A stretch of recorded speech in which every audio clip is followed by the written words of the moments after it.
Isang senior citizen na nagkaroon ng iba't ibang uri ng sakit ang ating tutulungan para sa kanyang gamutan. Ang kanya kasing mga anak hirap na masuportahan ang kanyang mga gamot. Panoorin po natin ito.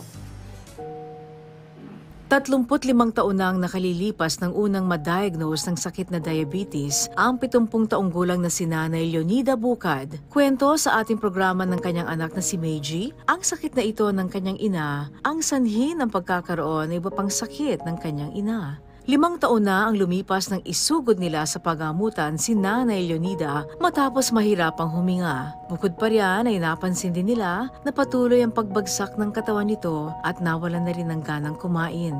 Ayon sa doktor na sumuri kay Nanay Leonida, iba't ibang sakit na ang tumama sa kanyang ina. Isang linggo ring namalagi sa intensive care unit si Nanay Leonida para maagapan pa ang kalagayan nito. Meron po siyang diabetes, meron pong hypertension, nag-i-insulin po siya, then meron din pong sakit sa puso, sa mahina po yung baga, gumagamit din po siya ng puff. Ayon sa doktor, maaring nakuha ni Nanay Leonida ang kanyang sakit dahil sa kanyang labis na pagpupuyat. Ang tangi kasing pinagkakitaan ng kanyang ina noong mga panahon na iyon ay ang pagtitinda ng kamote sa palengke. Bago sila lumabas sa ospital ay binilinan sila ng doktor na kailangang ipagpatuloy ni Nanay ang pag-inom ng mga maintenance na gamot. Subalit nung nakaraang buwan, muli na naman nilang dinala sa ospital si Nanay Leonida dahil muling bumagsak ang katawan nito. At ayon sa doktor, may chronic kidney disease stage 3 na ang kanilang ina.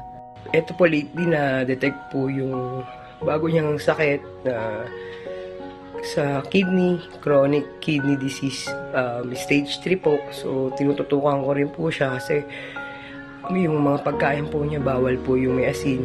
Sa ngayon, ay hirap na silang masustentuhan ang gamutan ng kanilang ina, kaya nananawagan sila ng tulong sa ating programa para may pagpatuloy pa nila ang gamutan ni Nanay Leonida. Inilapit na po ng Malasakit at Work ang problema ni Nanay Leonida sa tanggapan ni Senior Citizens Party List Representative Rodolfo Ordanes. At ayon po sa kanya, magpapaabot siya ng tulong pinansyal para kay Nanay Leonida para makatulong sa kanyang gamutan. Hindi lamang po niya masagot ang ating tawag ngayon dahil siya po ay nasa isang committee hearing sa Kongreso. Gayunpaman, nagpapasalamat na po tayo kay Congressman Rodolfo Ordanes ng Senior Citizens Party List sa inyong mabilis na pag-aksyon sa ating problema. At sa mga nais pong dumulog sa ating programa, maaari po kayo magpadala ng inyong mensahe sa ating official Facebook page na PTV Malasakit at Work. Maaari kayo mag-message sa ptvmalasakit@gmail.com. Huwag niyo rin pong kalimutang i-like, i-follow at i-share ang aming page. Muli, ang tunay na malasakit ay laging at work.